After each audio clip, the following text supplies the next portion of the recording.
Jemaat Tuhan yang terkasih, kita hadir di sini dengan berbagai macam suasana hati dan hidup. Kita bersyukur karena selamat yang datang dari Allah Tritunggal dalam ibadah ini. Sebanyak apapun ilmu pengetahuan yang kita peroleh, itu perlu diimbangi dengan pengetahuan tentang kebenaran dalam Kristus dan hikmat yang dapat memperbaiki kehidupan sebagai umat Allah. Karena itu, marilah memberi diri untuk datang kepadanya, memuji Allah yang adalah hikmat sejati itu dalam ibadah kita saat ini. Dan saya mengajak jemaat Tuhan bangkit berdiri dan memuliakan Tuhan dari NKB nomor 3, bait pertama dan ketiga.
Mari kita tabiskan ibadah kita saat ini dengan percaya bahwa pertolongan kita ialah di dalam nama Tuhan yang menjadikan langit dan bumi, yang memelihara kesetiaannya sampai selama-lamanya, dan yang tidak pernah meninggalkan perbuatan tangannya. Kasih karunia dari Allah Bapa, dari Tuhan Yesus Kristus dan persekutuan Roh Kudus menyertai Bapa, Mama, saudara-saudari sekalian.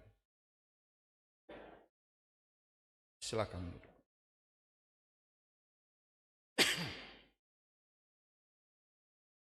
Bapak, Mama, saudara-saudara yang dikasihi Tuhan, nats yang membimbing kita dalam ibadah kita saat ini terambil dari Amsal pasal 11 ayatnya yang ke-9. Amsal pasal 11 ayat yang ke-9. Begini bunyi firman Tuhan. Siapa berpegang pada kebenaran yang sejati menuju hidup, tetapi siapa mengejar kejahatan menuju kematian. Demikianlah nats pembimbing bagi kita.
Jemaat Tuhan yang terkasih, ketika umat Israel meninggalkan Taurat, hati mereka condong pada dewa-dewi sembahan bangsa asing.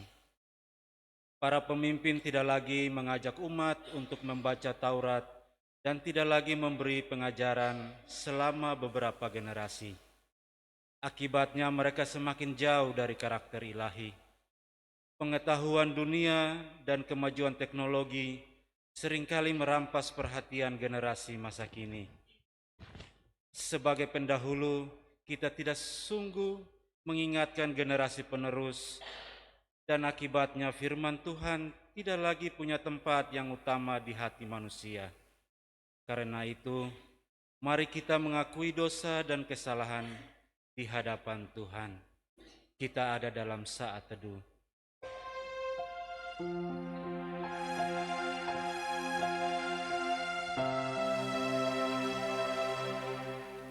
Mari kita berdoa.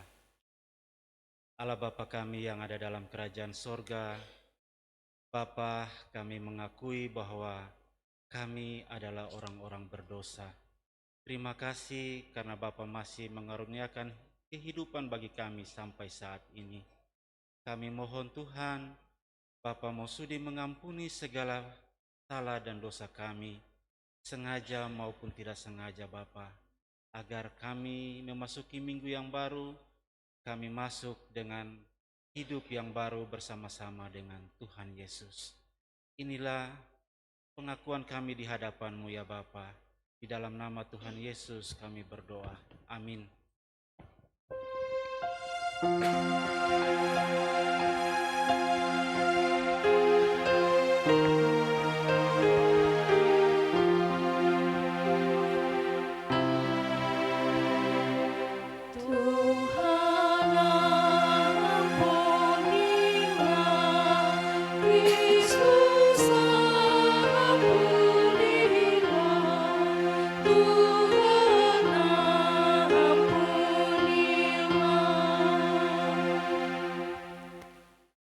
Sebagai pelayan Tuhan, perkenankan saya menyampaikan bahwa bagi setiap orang yang dengan rendah dan tulus hati mengaku dosanya, Allah yang penuh kasih dan rahmat mengaruniakan pengampunan dosa, sebagaimana nyata dalam firman-Nya.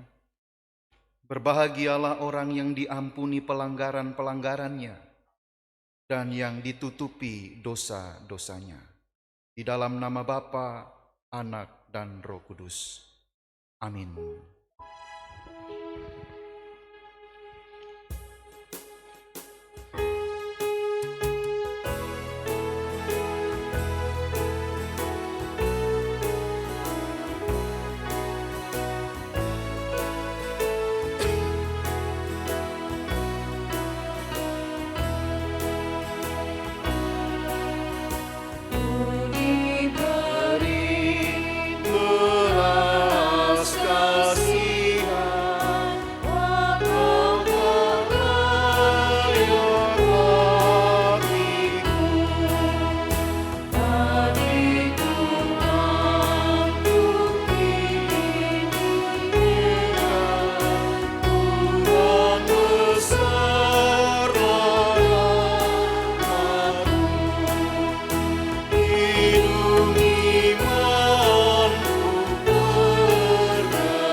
Bapak, Mama, saudara-saudara yang dikasihi Tuhan, kita akan memuji-muji nama Tuhan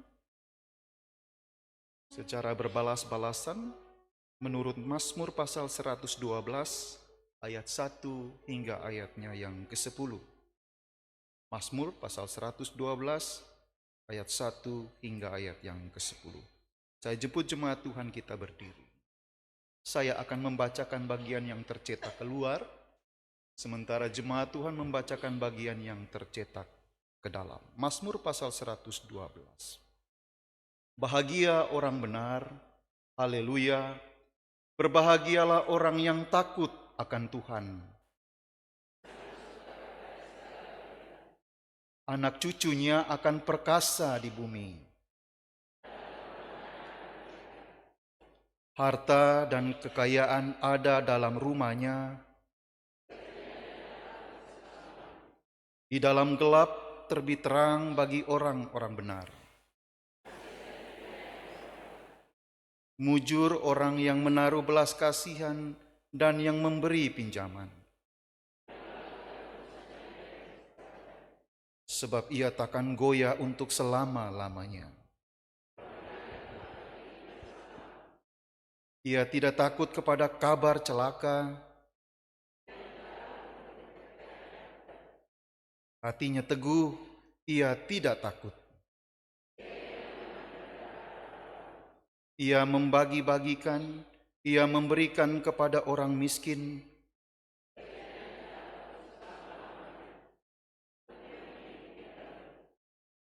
Orang fasik melihatnya lalu sakit hati.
Jemaat Tuhan yang terkasih, tiba saatnya kita akan membaca dan merenungkan firman Tuhan. Firman Tuhan pagi hari ini terambil dari 2 Raja-Raja 23 ayat 1 hingga ayatnya yang ke-18. 2 Raja-Raja 23 ayat 1 hingga ayatnya yang ke-18. Sebelum kita membaca dan merenungkan firman Tuhan, mari kita satu hati, kita berdoa. Bapa yang Maha Murah dan Maha Kasih, Allah Tritunggal kami bersyukur ya Tuhan, pagi hari ini kami dapat menikmati hari baru. Saatnya kami akan membaca dan merenungkan firman-Mu. Mari Tuhan Engkau berkati kami, urapi kami Tuhan, agar kami diberkati dengan kebenaran firman Tuhan di pagi hari ini. Hamba-Mu, Bapak Pendeta Dedi yang akan menyampaikan kebenaran firman-Mu. Mari Tuhan Engkau urapi hamba-Mu, sembunyikan hamba-Mu di bawah kaki salib-Mu, agar apa yang hamba-Mu sampaikan menjadi berkat bagi kami semua pagi hari ini. Terima kasih ya Tuhan, berfirmanlah kepada kami, karena kami anak-anak-Mu telah siap mendengarkannya. Di dalam nama Tuhan Yesus, firman yang hidup, kami berdoa, haleluya, amin. Dengan sukacita saya jemput jemaat Tuhan berdiri. Perikop bacaan kita, pembaharuan yang dilakukan Yosia. Sesudah itu raja menyuruh orang mengumpulkan semua tua-tua Yehuda dan Yerusalem. Kemudian pergilah raja ke rumah Tuhan dan bersama-sama dia semua orang Yehuda dan semua penduduk Yerusalem, para imam, para nabi, dan seluruh orang awam, dari yang kecil sampai yang besar. Dengan didengar mereka, ia membacakan segala perkataan dari kitab perjanjian yang ditemukan di rumah Tuhan itu. Sesudah itu, berdirilah raja dekat tiang, dan diadakannyalah perjanjian di hadapan Tuhan untuk hidup dengan mengikuti Tuhan dan tetap menuruti perintah-perintahnya, peraturan-peraturannya, dan ketetapan-ketetapannya dengan segenap hati dan dengan segenap jiwa, dan untuk menepati perkataan perjanjian yang tertulis dalam kitab itu. Dan seluruh rakyat turut mendukung perjanjian itu. Raja memberi perintah kepada imam besar Hilkia dan kepada para imam tingkat 2 dan kepada para penjaga pintu untuk mengeluarkan dari bait Tuhan segala perkakas yang telah dibuat untuk Baal dan Asyera dan untuk segala tentara langit. Lalu dibakarnyalah semuanya itu di luar kota Yerusalem, di padang-padang Kidron, dan diangkutnyalah abunya ke Betel. Ia memberhentikan para imam dewa asing yang telah diangkat oleh raja-raja Yehuda untuk membakar korban di bukit pengorbanan di kota-kota Yehuda dan di sekitar Yerusalem. Juga orang-orang yang membakar korban untuk Baal, untuk dewa matahari, untuk dewa bulan, untuk rasi-rasi bintang, dan untuk segenap tentara langit. Dibawanyalah tiang-tiang berhala dari rumah Tuhan keluar kota Yerusalem ke sungai Kidron, lalu dibakarnya di situ, dan ditumbuknya halus-halus menjadi abu. Kemudian dicampakannyalah abunya ke atas kuburan rakyat jelata. Ia merobohkan petak-petak pelacuran bakti yang ada di rumah Tuhan, tempat orang-orang perempuan bertenun sarung untuk Asyera. Disuruhnyalah datang semua imam dari kota-kota Yehuda. Lalu ia menajiskan bukit-bukit pengorbanan, tempat para imam itu membakar korban, dari Geba sampai Berseba. Dirobohkannya pula bukit-bukit pengorbanan di pintu-pintu gerbang yang ada di dekat lubang pintu gerbang Yesua, penguasa kota itu, yang ada pada sebelah kiri kalau orang memasuki pintu gerbang kota itu. Tetapi para imam bukit-bukit pengorbanan itu tidak boleh naik ke mezbah Tuhan di Yerusalem. Hanya mereka boleh memakan roti yang tidak beragi di tengah-tengah saudara-saudara mereka. Ia menajiskan juga Tofet yang ada di lembah Ben Hinnom, supaya jangan orang mempersembahkan anak-anaknya sebagai korban dalam api untuk dewa Molok. Dibuangnyalah kuda-kuda yang ditaruh oleh raja-raja Yehuda untuk dewa matahari di pintu masuk ke rumah Tuhan, dekat bilik Natan Melek, pegawai istana, yang tinggal di gedung samping. Juga kereta-kereta dewa matahari dibakarnya dengan api. Mezbah-mezbah yang ada di atas Sotoh, tempat peranginan Ahaz yang dibuat oleh raja-raja Yehuda, dan mezbah-mezbah yang dibuat Manasye di kedua pelataran rumah Tuhan, dirobohkan oleh raja dan diremukkan di sana, lalu dicampakkannya apinya ke sungai Kidron.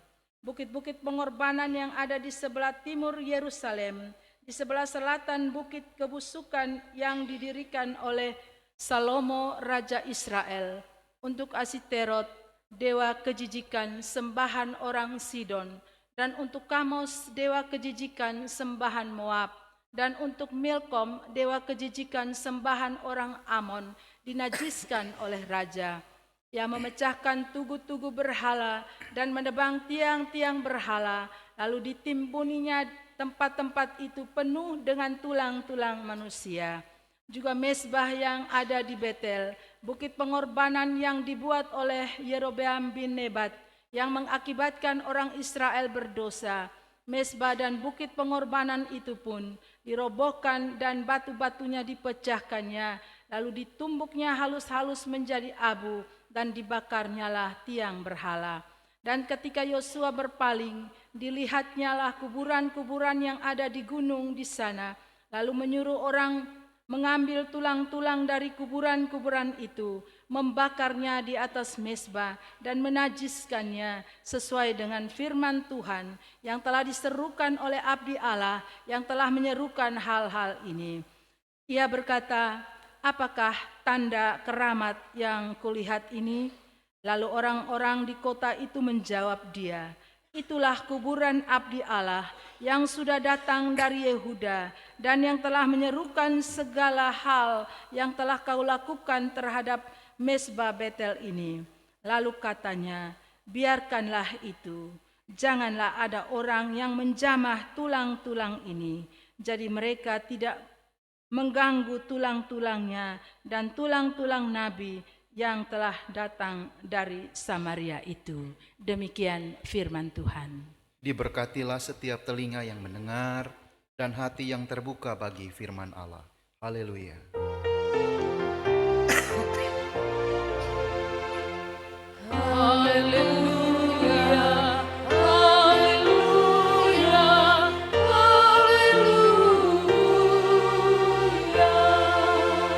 Jemaat Tuhan dipersilahkan duduk kembali.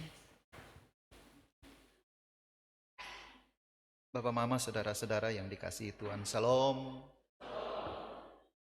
Ini Prancis menang kok atau Inggris yang menang? Ya, Bapak Mama, sekarang ini semua perhatian pi bola. Jadi jangan sampai ini pagi juga ada yang tidak datang gereja karena dompung kesayangan Prancis itu bermain ini pagi. Tapi tadi saya datang ternyata Prancis ketinggalan 2-0. Bapak, Mama, saudara-saudara yang dikasihi oleh Tuhan, saya bersyukur karena hari ini selama ini hanya beribadah di Maranatha Ebufu, tapi hari ini bisa memimpin di tempat ini. Saya kunyadunya Bapak Alfred Pauline, Mama Mary, suami dari pendeta Gema, dan hari ini baru bisa bersama-sama dan kemudian memimpin ibadah dalam pertukaran pelayan seklasis Kota Kupang Timur. Bapak, Mama, saudara-saudara yang terkasih, di awal renungan ini ada satu pertanyaan bagi kita. Mana yang kita pilih? Cari aman atau hidup memperjuangkan kebenaran? Saya tanya kita semua. Mana yang kita pilih? Cari aman atau memperjuangkan kebenaran? Yang mana, Bapak Mama?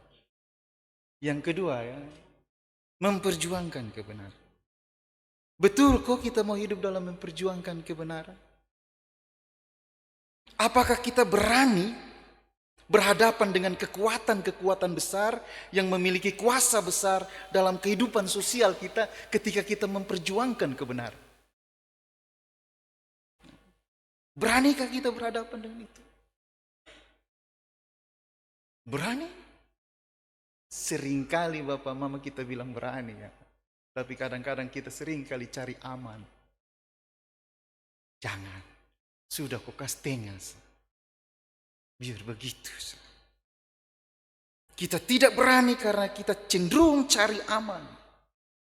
Kita lebih cenderung ikut arus, tidak mau melawan arus. Kalau kita cenderung melawan arus, kadang-kadang kita punya energi terkuras habis, kadang-kadang juga kita bisa terluka. Dan oleh karena itu menghindari terluka, energi terbuang cuma percuma, kadang-kadang kita lebih cari aman. Kita berupaya untuk mendapatkan keuntungan dibandingkan dalam memperjuangkan kebenaran. Yang seringkali ketika kita memperjuangkan kebenaran itu, kita terluka. Saya kira tidak semua orang juga ya, tapi yang dominan demikian. Kita lebih cenderung ikut arus. Tidak berani lawan arus.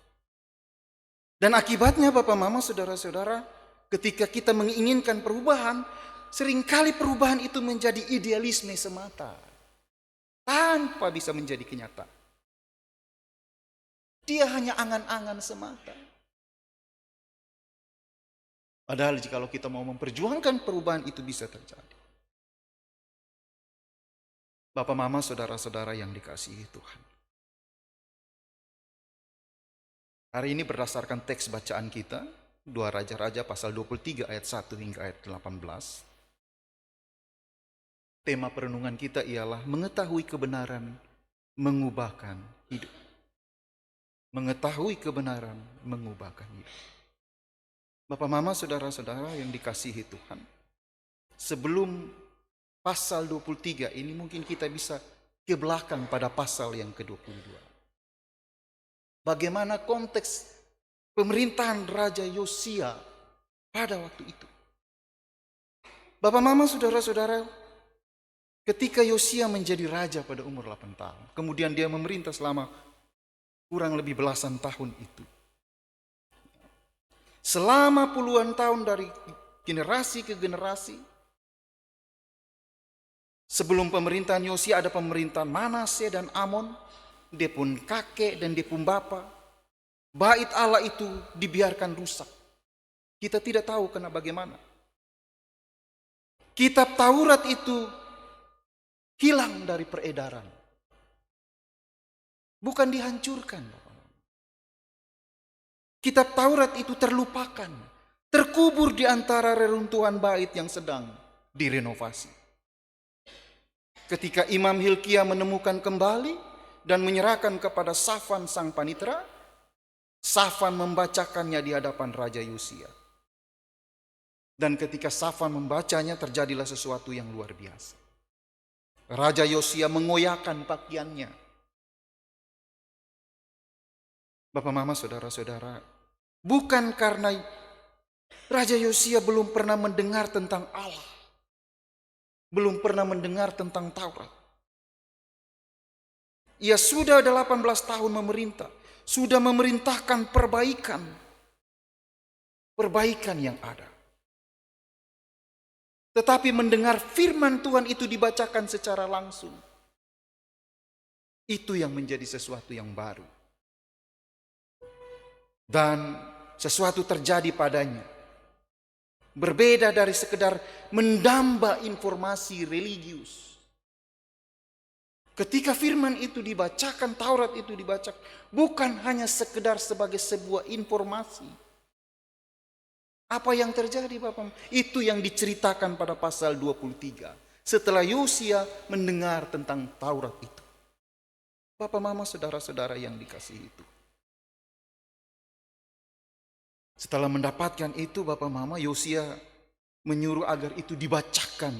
Yosia membacakan. Menyerukan. Ini bukan sekedar membaca dalam hati. Tetapi menyerukan dengan suara keras di hadapan komunitas waktu itu.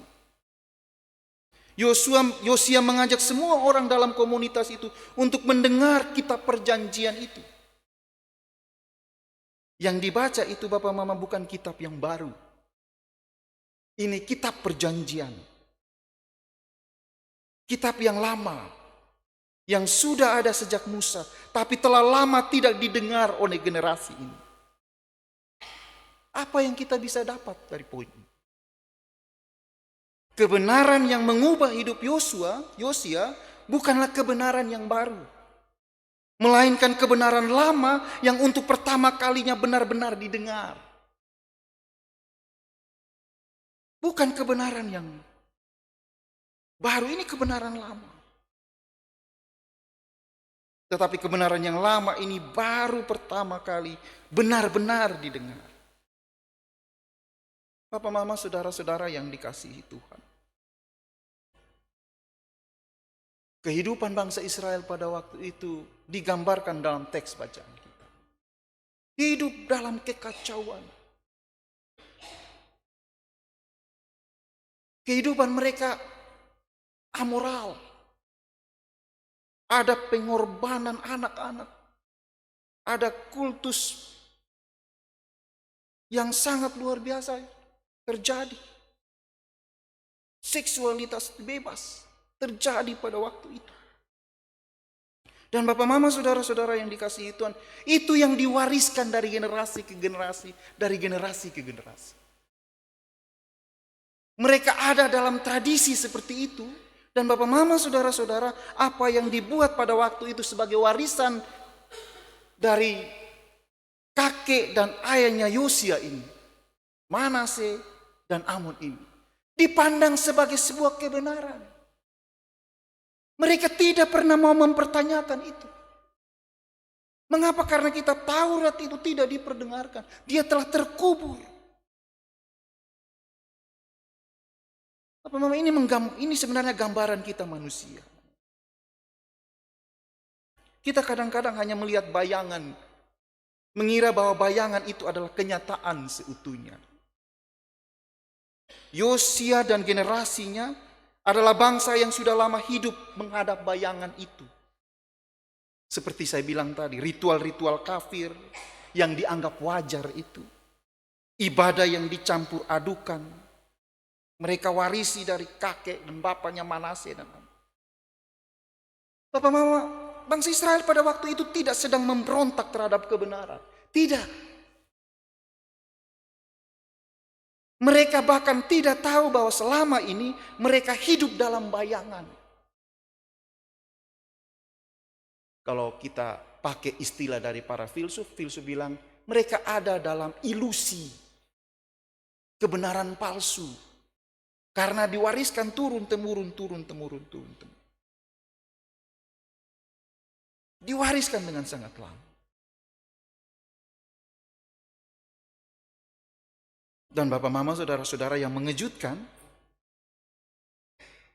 Yosia bukan mendengar hal baru, tapi ia membiarkan dirinya benar-benar mendengar apa yang selama ini terkubur. Dia benar-benar mendengar. Bapak Mama, dalam bahasa Ibrani, kata mendengar itu tidak sama seperti kita dengar telinga kiri, keluar telinga kanan. Tidak. Shema dalam bahasa Ibrani mendengar itu Bapak Mama tidak pernah dipisahkan dari kata mentaati. Tidak ada pemisahan antara mendengar dan melakukan, tidak ada. Mendengar pasti akan melakukannya. Dan Bapak Mama saudara-saudara, kadang-kadang kita ini manusia modern, kadang hanya bisa mengetahui kebenaran, kekristenan kita. Kita tahu doktrin secara baik, kita hafal di luar kepala. Tapi tidak pernah benar-benar mendengar dalam pengertian sema tadi, mendengar dan mentaati. Kita sekarang zaman modern ini manusia demikian. Yosia bukan demikian. Yosia tidak hanya mendengar kebenaran secara pasif, ia mendengar dan mentaati. Itu yang ditampilkan dalam ayat-ayat berikut. Ia berdiri, sebuah tindakan tubuh bukan hanya pakai pengetahuan belaka. Tapi Yosia mengikat diri pada kebenaran itu melalui perjanjian. Bapak Mama saudara-saudara, kebenaran itu tidak hanya kebenaran bersifat pengetahuan semata. Ada seorang filsuf Kierkegaard, saya suka dengan tokoh ini. Dia bilang, itu yang dia bilang sebagai kebenaran yang subjektif. Bukan berarti Bapak Mama kadang-kadang kebenaran menurut versi kita itu, dia maksud bukan berarti itu relatif, belum tentu benar, tidak. Dia bilang kebenaran bersifat subjektif itu yang mana kalau kebenaran yang dipandang sebagai kebenaran secara umum harus direspon dalam keterlibatan diri. Keterlibatan diri secara total. Itu yang ditunjukkan Yosia. Dia tidak hanya analisis tentang kebenaran itu, tetapi dia hidup di dalam kebenaran itu. Itu yang selanjutnya pada ayat 4 hingga ayat yang ke-14. Bagian yang panjang dan sangat mendetail. Yosia tidak berhenti pada respon secara emosi, respon secara seremoni. Ia bergerak melalui Yerusalem dan seluruh Yudea satu demi satu. Dia pertama menghancurkan perkakas untuk Baal, Asyera dan segala tentara langit. Setelah dia mengetahui kebenaran. Para imam berhala diangkat raja-raja Yehuda, dihancurkan, dihilangkan. Patung Asaria dibakar di lembah Kidron. Tempat-tempat sundal bakti di dekat rumah Tuhan. Bukit-bukit pengorbanan di seluruh kota, bahkan yang dibangun Salomo sendiri. Raja paling bijaksana dalam sejarah Israel. Bagi Asitoret, Kamos, Milkom. Dia hancurkan. Dia tidak kompromi. Bapak, mama, saudara-saudara, kadang-kadang sesuatu yang sudah berjalan tradisi, turun-temurun, kita berupaya takut untuk mengganggunya. Kita takut. Jangan, ini lama ini. Dan kadang-kadang tradisi itu kita anggap sebagai kebenaran. Kita takut untuk mengungkapkan kebenaran yang sebenar. Ini luar biasa Bapak Mama, apa yang diperbuat oleh Yosia. Lebih dari 300 tahun sejak zaman Salomo. Bukan masa yang pendek, 3 abad lamanya, generasi demi generasi. Orang Israel tumbuh dengan menganggap tempat-tempat itu sebagai bagian yang normal dari ritus-ritus keagamaan mereka. Tidak ada yang mempertanyakan. Mereka menganggap itulah kebenaran, itulah realitas. Tapi Yosia bikin berbeda. Bapak, mama, saudara-saudara yang dikasihi itu. Yosia tidak hanya menghancurkan, ia juga menajiskan tempat-tempat itu. Sengaja membuatnya tidak bisa dipakai lagi. Menabur tulang-tulang manusia di atasnya. Ini bukan tindakan mau kompromi. Kadang-kadang Bapak Mama, ketika kita tahu tentang kebenaran, kita bersifat kompromi. Saya belajar dari istri saya Bapak Mama, kalau mendidik anak. Kami punya anak perempuan satu, dia ada gereja Jusam-sama di sini. Kadang dia mama bilang, Bapak tolong atur sama dia. Pulang sekolah tidak boleh kasih HP. Kadang-kadang dia mama keras. Buat dia menangis kan, dia pulang dari sekolah lentera sampai jam 2, sampai di rumah jam 3. Dia hanya mau kasih senang dia pun diri dengan bermain HP. Tapi dia mama bilang, berhenti bermain HP. Kau sudah terlalu bermain HP. Tapi kita bapak-bapak nih, apalagi anak perempuan, mama kasihan dia sudah belajar capek-capek. Kok biar dia senang sedikit kok bermain di HP. Kadang-kadang kita kompromi. Kita sedikit mau, ya kadang-kadang Bapak Mama, kita sudah tahu kebenaran, kita sudah tahu yang salah, kadang-kadang kita tidak ikut itu kebenaran. Untuk itu Bapak Mama, saudara-saudara yang dikasihi itu, kita mengikuti apa yang dibuat oleh Yosia. Dia tidak pernah main-main. Setelah kebenaran itu menembus hatinya, tidak bisa lagi membiarkan sesuatu yang buruk itu dibiarkan. Baik itu bagi dirinya maupun bagi bangsa. Dia tidak pernah kompromi betapapun tua dan terhormatnya. Warisan dari generasi ke generasi. Bapak Mama, saya kira itu tantangan kita. Sesuatu yang sudah mendarah daging 3 abad lamanya. Dianggap sebagai kebenaran. Tiba-tiba ada raja yang muda ini diangkat dalam usia 8 tahun, memerintah kurang lebih 18 tahun, kemudian mengadakan pembaharuan di Israel. Usia 20-an tahun, masih muda. Tapi menghancurkan segala sesuatu warisan dari nenek moyang. Itu bukan pekerjaan ringan. Tapi Yosia tidak main-main. Bapak, mama, saudara-saudara yang dikasihi. Saya kira ini yang harus kita praktekkan dalam kita punya hidup. Agar perubahan itu terjadi. Agar apa yang kita ingini itu bisa diwujudkan. Yosia, raja muda, mewarisi bangsa yang sudah rusak secara rohani selama 3 generasi penuh. Dikelilingi oleh struktur keagamaan yang sudah mengakar begitu dalam. Sehingga dianggap sebagai sebuah kebenaran dan identitas secara nasional. Tidak ada yang memaksa Yosia untuk bertindak sejauh itu. Bapak Mama, kadang-kadang bisa saja Yosia bertindak sama seperti raja-raja lain. Dia melakukan reformasi bersifat dekoratif belaka. Memperbaiki bait Allah secara fisik, tetapi melanjutkan hidup seperti biasa. Dia bisa saja berbuat begitu. Tetapi Yosia tidak bikin begitu. Kebenaran yang telah dia dengar, dia resapi, tidak mengizinkannya untuk menjadi bagian dari kerumunan banyak orang. Dia tidak ingin ada dalam status yang nyaman, status quo. Dia berdiri sebagai seorang individu yang tunggal di hadapan firman Tuhan. Berani menentang warisan leluhurnya sendiri, termasuk Salomo.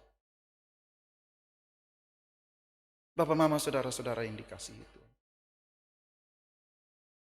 Minggu ini Bapak, Mama, kita ada dalam perayaan bulan pendidikan. Dan apa yang bisa kita petik dari firman Tuhan? Bapak, Mama, saudara-saudara, kita belajar dari Salomo.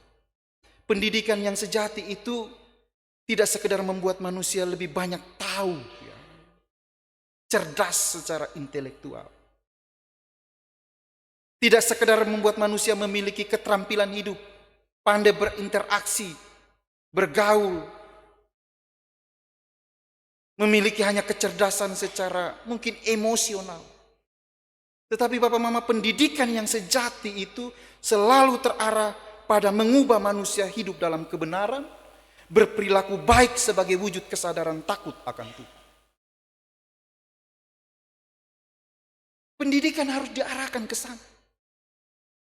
Jangan hanya sekedar menghafal, hanya sekedar informasi tentang pengetahuan. Tapi mampu wujud nyata itu dalam tindakan, perilaku-perilaku baik. Untuk itu Bapak Mama, kita sebagai orang tua Kristen masa kini, benar kita kasih sekolah anak untuk mereka jadi pintar. Anak harus dididik untuk tahu yang benar dan berperilaku benar di tengah dunia. Tapi kita juga belajar dari Yosua. Mengajar anak-anak akan firman Tuhan dan membentuk perilaku hidup mereka. Itu poin pertama. Yang kedua Bapak, Mama, saudara-saudara, di tengah dunia yang buruk ini Tuhan berkehendak baik untuk bekerja melalui kita sebagai agen perubahan. Tadi dalam awal perenungan saya tanya kepada kita, mana yang kita pilih? Cari aman kok, memperjuangkan tentang kebenaran. Mau tidak mau Bapak Mama, kita sebagai umat Kristen dipanggil untuk berani membuat perubahan ke arah hidup yang lebih baik. Meskipun tantangannya tidak mudah. Yosia buat itu. Masa lalu yang kita wariskan dari turun-temurun, mungkin itu kita pandang sebagai kebenaran, tapi belum tentu benar. Namun Bapak Mama, saudara-saudara, kita berani untuk mengkritisinya. Tuhan berkehendak memakai kita seperti Yosia, menjadi agen perubahan, agen pembaharu di dunia, supaya dunia ini tidak dikenai murka oleh Allah, membinasakannya dan menghancurkan. Siapapun kita Bapak Mama, baik itu pemimpin, bukan pemimpin, masyarakat kecil, dimanapun kita berada, kita dipanggil untuk menjadi agen perubahan ke arah yang lebih baik. Bapak Mama, saudara-saudara yang dikasihi itu, biarlah kebenaran itu bukan hanya sekedar informasi belaka, tetapi ia mampu untuk merubah diri kita. Tetap konsisten di dalam kebenaran itu sendiri. Tuhan memberkati kita dengan firman. Amin. Bapak Mama, saudara-saudara yang dikasihi Tuhan, sebelum kita ada dalam pengakuan iman, kesempatan diberikan kepada paduan suara oikonomik. untuk menaikkan puji-pujian demi hormat dan kemuliaan bagi nama Tuhan.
Baik, terima kasih atas persembahan pujiannya. Tuhan senantiasa memberkati. Bapak Mama Jemaat Tuhan, saya jemput kita semua berdiri. Marilah kita bersama-sama menyatakan pengakuan iman kita dengan mengucapkan pengakuan iman rasuli dengan berkata, aku percaya kepada Allah, Bapa yang Maha Kuasa, Khalik langit dan bumi, dan kepada Yesus Kristus, anaknya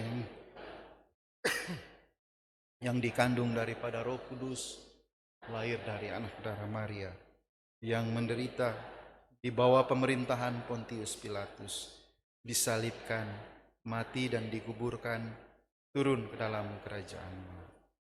Pada hari yang ketiga, bangkit pula dari antara orang mati, naik ke sorga, duduk di sebelah kanan Allah, Bapa yang Maha Kuasa, dan akan datang dari sana untuk menghakimi orang yang hidup dan yang mati. Aku percaya kepada Roh Kudus, gereja yang kudus dan am, persekutuan orang kudus, pengampunan dosa, kebangkitan daging, dan hidup yang kekal.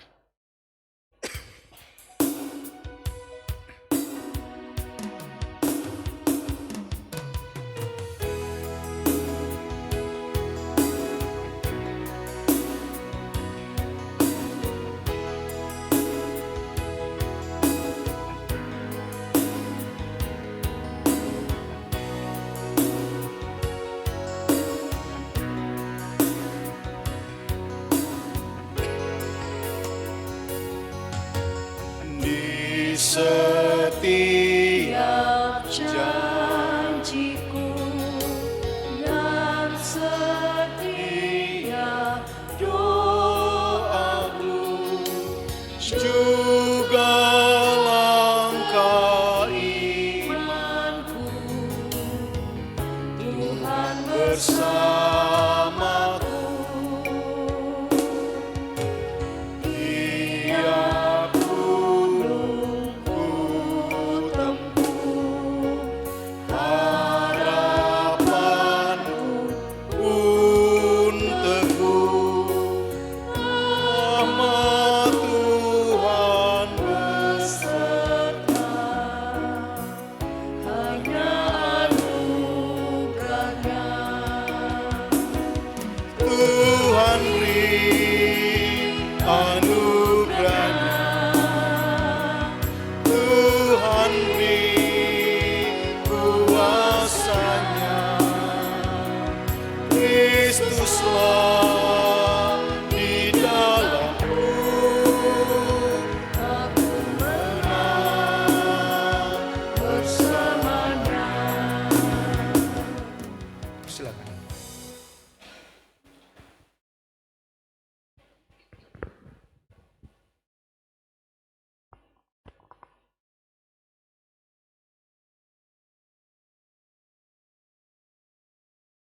Jemaat yang terkasih, kita masuk dalam persembahan syukur. Berilah dirimu, karena persembahan yang sesungguhnya di hadapan Tuhan adalah diri kita sendiri. Kita puji Tuhan dari Gita Bakti nomor 80 ayat yang pertama dan seterusnya.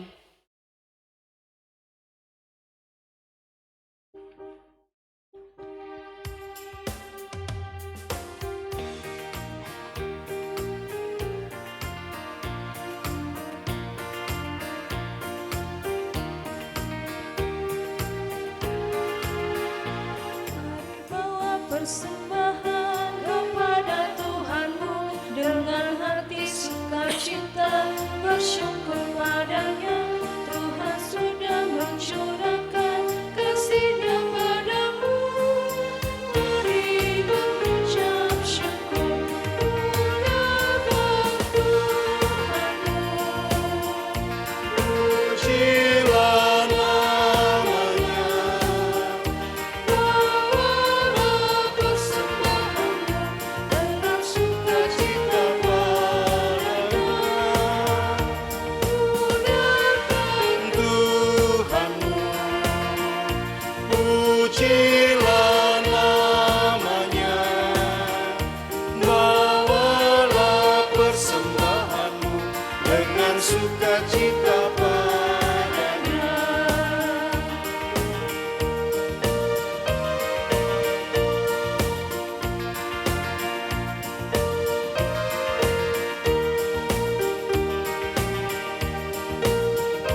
Jemaat dipersilakan berdiri. mengucap syukur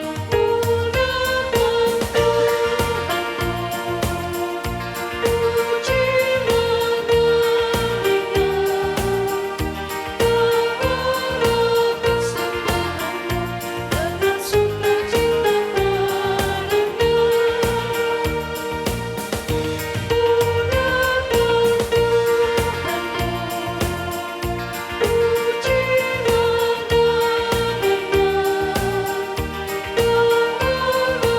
Mari kita berdoa.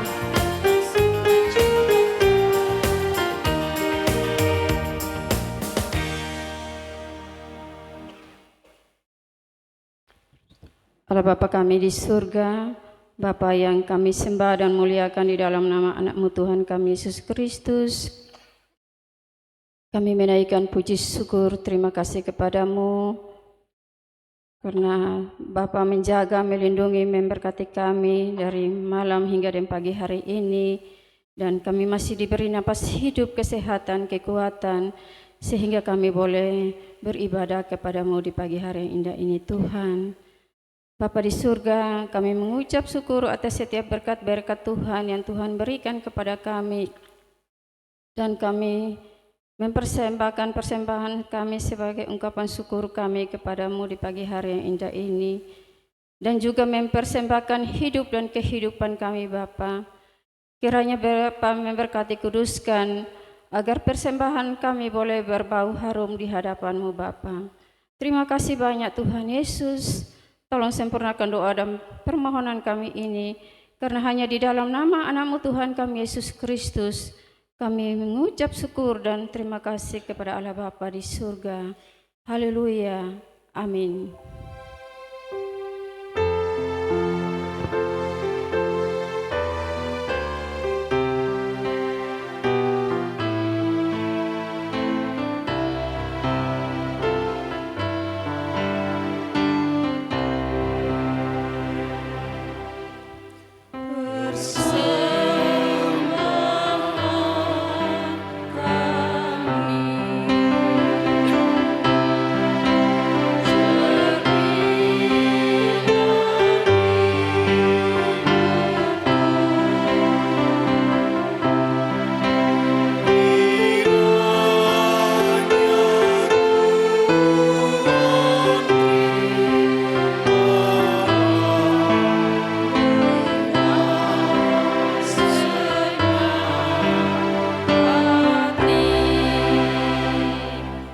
Jemaat dipersilakan duduk.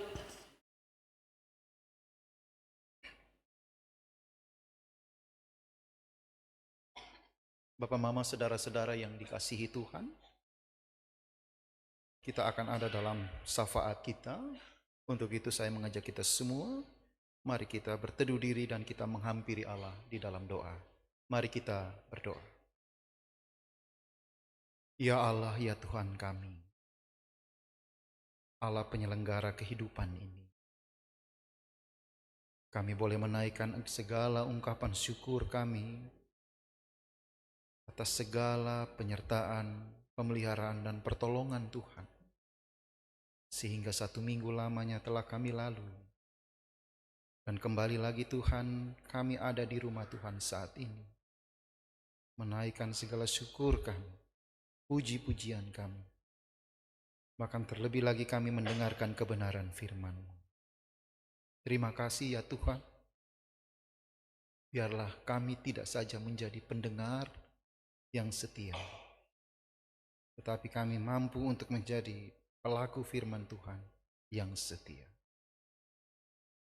Ya Allah, ya Tuhan kami, tidak mudah bagi kami untuk terus menjadi pembawa perubahan ke arah yang baik. Tidak mudah bagi kami Tuhan, untuk kami terus melakukan kebenaran-kebenaran di tengah-tengah dunia ini. Seringkali kami akan berhadapan dengan berbagai-bagai hal yang membuat kami lemah perjalanan iman kami. Kami menjadi takut. Karena seringkali ketika kami mengungkapkan kebenaran, Tidak semua orang mampu untuk menerima kebenaran itu. Tolonglah kami Tuhan, sama seperti Yosia. Tidak saja mendapatkan kebenaran itu, tetapi kebenaran itu meresap masuk ke dalam dirinya. Dan itu yang menjadi spirit baginya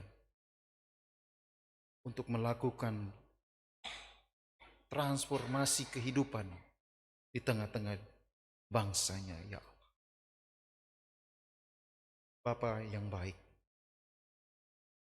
tidak saja dalam lingkup yang sangat luas, tetapi terlebih khususnya dalam lingkup yang paling kecil, di dalam kehidupan keluarga kami.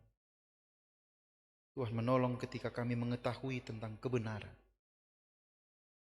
Kami tidak kompromi, tapi kami tetap memegang prinsip kami untuk mempraktekkan kebenaran itu dalam kehidupan kami tiap-tiap hari. Ya Allah, ya Tuhan kami, saat ini kami tertunduk di hadapan hadirat-Mu. Kami membawa segenap pergumulan kehidupan kami. Ya Tuhan, Engkau paling mengetahui apa yang terjadi dalam hidup kami. Tiap-tiap individu yang ada di rumah-Mu saat ini. Dengan kuasa kami manusia seringkali kami merasa tidak mampu Tuhan. Untuk itu ya Allah, tidak pernah putus-putusnya kami meminta pertolongan Tuhan sebagai sumber kekuatan kami, agar kami mampu untuk menjalani hidup ini dengan baik, karena Tuhan memelihara kami dan menolong kami. Setiap persoalan dan masalah-masalah serta pergumulan kehidupan kami dapat kami laluinya karena Tuhan memberi kekuatan dan hikmat bagi kehidupan kami. Terima kasih Tuhan. Dalam kehidupan rumah tangga kami, tempat kerja kami, tempat pendidikan kami, Tuhan menolong kami. Bapa yang baik, kami menyerahkan seluruh kehidupan pelayanan kami di jemaat ini, Jemaat Maranatha Oibufu, ke dalam tangan Tuhan. Bapak Mama Pendeta, para presbiter yang lain, penatua, diaken, pengajar, koster, prokantor, bitmuger yang ada, multimedia, Tuhan memberkati kami semua. Pakai kami sebagai alat Tuhan, agar senantiasa nama Tuhan boleh dipuji dan dipermuliakan.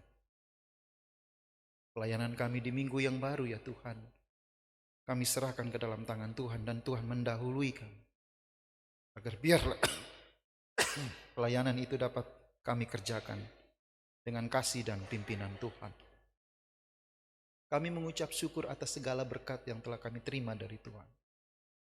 Baik itu berkat berupa berkat materi dan juga berkat-berkat non-materi. Kami dapat dari pekerjaan kami, usaha kami, dan juga berkat pertambahan usia, baik itu usia kelahiran kami dan usia pernikahan kami. Karuniakan kepada kami kesehatan, umur yang panjang.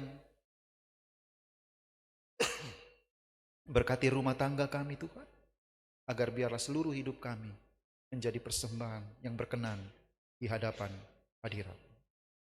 Terima kasih Tuhan. Kami akan pulang kembali ke dalam kehidupan kami, memasuki minggu yang baru, yang di dalamnya ya Tuhan masih menjadi rahasia bagi kami.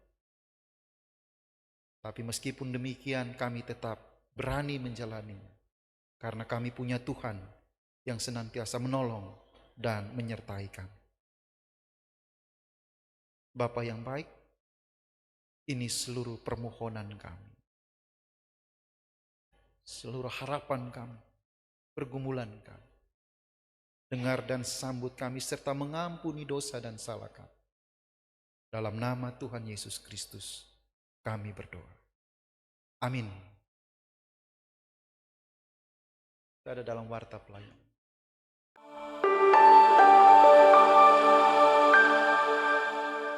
Shalom, salam damai sejahtera dalam kasih Tuhan Yesus Kristus. Dalam rangka pertukaran pelayan klasis Kota Kupang Timur, maka ibadah hari ini dilayani oleh ibadah pertama Pendeta Dedi Irawan Mage dari Jemaat Diaspora Danau Ina. Ibadah kedua Pendeta Januari Tabaun dari Jemaat Lahairoi Tuak Sabu. Ibadah ketiga Pendeta Luis Patola dari Jemaat Efata Liliba. Ibadah keempat, Pendeta Yelita Leba Rajariwu dari Jemaat Ora et Labora Osapa. Pendeta Yusuf memimpin ibadah di Jemaat Bet El Naimata pukul 7 pagi. Pendeta Vivi memimpin ibadah di Jemaat Bet El Kampung Baru Penfui pukul 7 pagi. Pendeta Flora memimpin ibadah di Jemaat Hosana Liliba pukul 7.30 pagi. Pendeta Amelia memimpin ibadah di Jemaat Bethlehem Osapa Barat pukul 8.30 pagi. Pendeta Emeritus SV Niti memimpin ibadah di Jemaat Lahairoi Tofa pukul 5 sore. Majelis jemaat yang melayani dalam ibadah Minggu 26 Juli adalah ibadah pertama, Rayon 17, 20, dan 25. Ibadah kedua, Rayon 23, 24, dan 26. Ibadah ketiga, Rayon 1, 12, dan 21. Ibadah keempat, Rayon 5, 11, dan 27. Paduan suara vokal grup yang akan mengisi pujian pada Minggu 26 Juli adalah ibadah pertama, paduan suara kasih dan vokal grup pemuda Shalom. Ibadah kedua, paduan suara pemuda dan vokal grup Elevate. Ibadah ketiga, Alleluia Choir dan vokal grup El Sora. Ibadah keempat, paduan suara Narwastu dan trio El Roy. Panitia pembangunan menggelar bazar makanan siap saji di halaman depan gereja untuk menggalang dana pembangunan Pastori 4. Kami mengajak jemaat sekalian untuk turut mendukung. Dalam rangka merayakan Hari Ulang Tahun Jemaat Maranatha Uebufu ke-140, PPA Maranatha akan menyelenggarakan pertandingan futsal antar pos sekolah minggu yang ada di Jemaat Maranatha. Dengan kriteria, anak laki-laki usia 10 hingga 12 tahun, merupakan Jemaat Maranatha, satu tim terdiri dari 8 orang. Pendaftaran mulai tanggal 20 hingga 25 Juli 2026 dengan menghubungi Kakak Andi Taka dan Kakak Yudit Mase. Pertandingan akan diadakan pada tanggal 11 hingga 13 Agustus 2026, pukul 4 sore hingga selesai. Kami juga membuka stand UMKM. Bagi Jemaat Maranatha yang berminat, silakan mendaftar di PPA Maranatha dengan menghubungi Mama Yuci. Pemuda Wilayah Peradio memfasilitasi ibadah gabungan pemuda pada hari Senin, 27 Juli 2026, pukul 7 malam, yang akan dipimpin oleh Pendeta Amelia. Hasil oprek tim pameran Arsip Pemuda Maranatha bertajuk Titik Balik diumumkan hari Minggu ini melalui Instagram Pamera Official. Seluruh pemuda diharapkan memantau informasi lebih lanjut melalui akun tersebut. Terima kasih atas partisipasi seluruh pemuda yang telah mendaftar. Pendeta Yusuf akan melayani ibadah lansia di gereja pada hari Selasa, 21 Juli, pukul 4 sore. Diberitahukan kepada seluruh jemaat bahwa pendaftaran nikah massal dibuka hingga hari Selasa 21 Juli 2026. Bagi jemaat yang ingin mendaftarkan diri, dapat menghubungi UPP Pasutri. Pelaksanaan baptisan kudus pada hari Minggu 26 Juli 2026. Pendaftaran dibuka hingga hari Kamis 23 Juli 2026. Penggembalaan orang tua dan saksi pada hari Sabtu 25 Juli 2026 pukul 10 pagi. Kami menghimbau kepada jemaat penerima amplop diakonia sinode untuk dapat mengumpulkan kembali ke gereja. Memasuki periode semester 2 tahun 2026, para pendeta akan mendampingi pelayanan di rayon dengan pembagian sebagai berikut. Pendeta Yusuf mendampingi rayon 1 hingga 7.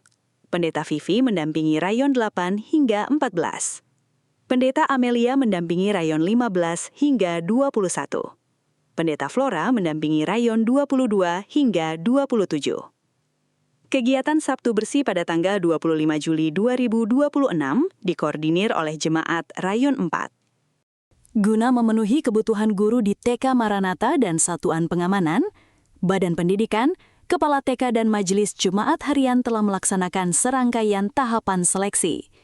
Berdasarkan hasil seleksi tersebut, kami menetapkan nama-nama berikut yang lolos dan diterima. Guru TK Maranatha, Saudari Reni Imelda Leo anak di Rayon 9, Satuan Pengamanan, Saudara Noven Alfial Misa di Rayon 6. Majelis Jemaat menyampaikan turut berduka cita atas berpulangnya anak Grecia Albertinisi di Rayon 18 pada hari Kamis 16 Juli 2026. Penguburan pada hari Jumat 17 Juli 2026. Mama Sarah Sok di Rayon 3 pada hari Kamis 16 Juli 2026. Penguburan pada hari Sabtu 18 Juli 2026. Kehadiran jemaat dalam ibadah Minggu 12 Juli mencapai total 2.063 jemaat, terdiri dari 768 jemaat laki-laki dan 1.295 jemaat perempuan. Gereja menerima persembahan berupa selimut motif sabu selembar dari keluarga Wolo di Rayon 22, selimut 1 lembar dari keluarga Sesvao di Rayon 17, padi 1 karung dari 1 keluarga di Rayon 17. Majelis Jemaat menyampaikan terima kasih. Laporan keuangan periode 11 hingga 17 Juli mencatat saldo awal ditambah penerimaan Rp359.450. Pengeluaran Rp66.368.900. Saldo akhir Rp971.970.550.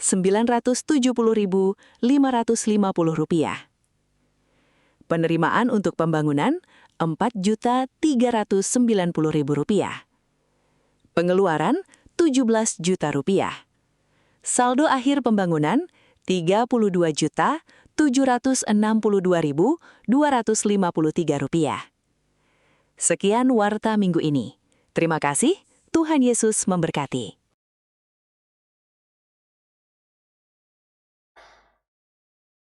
Bapak, Mama, saudara-saudara yang dikasihi Tuhan, kita akan mengakhiri ibadah kita saat ini.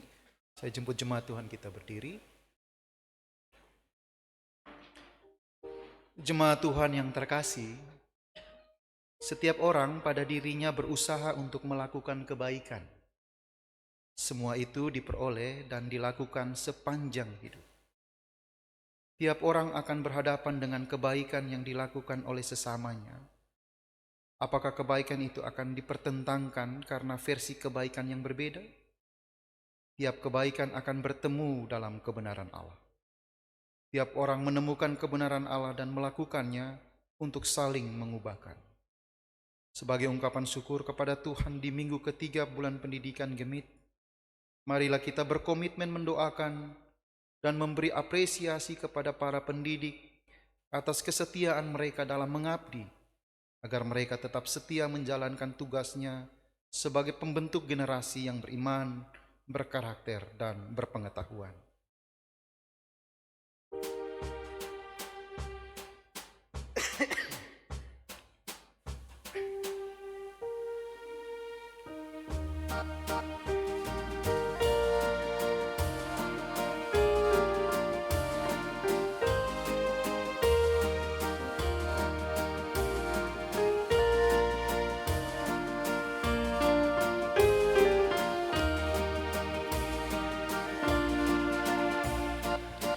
Yesus menginginkan daku bersinar baginya,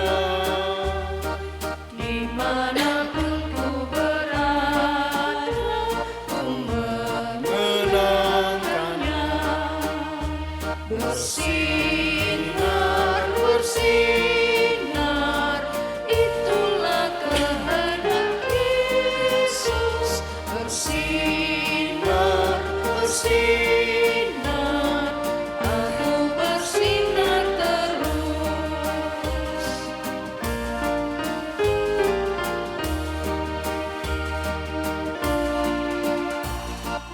Yesus menginginkan daku menolong orang selalu ketika ku bermain. Bersinar, bersinar, itulah kehendak Yesus. Bersinar, bersinar, aku bersinar terus. Pulanglah Bapak Mama, saudara-saudara ke dalam hidup dan tugasmu, serta arahkanlah hati dan pikiran kepada Tuhan dan terimalah berkat-Nya. Allah sumber segala kasih karunia di dalam Yesus Kristus, Tuhan menyertai dan memberkati saudara. Ia mencurahkan kepadamu berkat-Nya yang berlimpah-limpah, sehingga engkau dapat menjadi berkat bagi sesamamu, sekarang dan sampai selama-lamanya.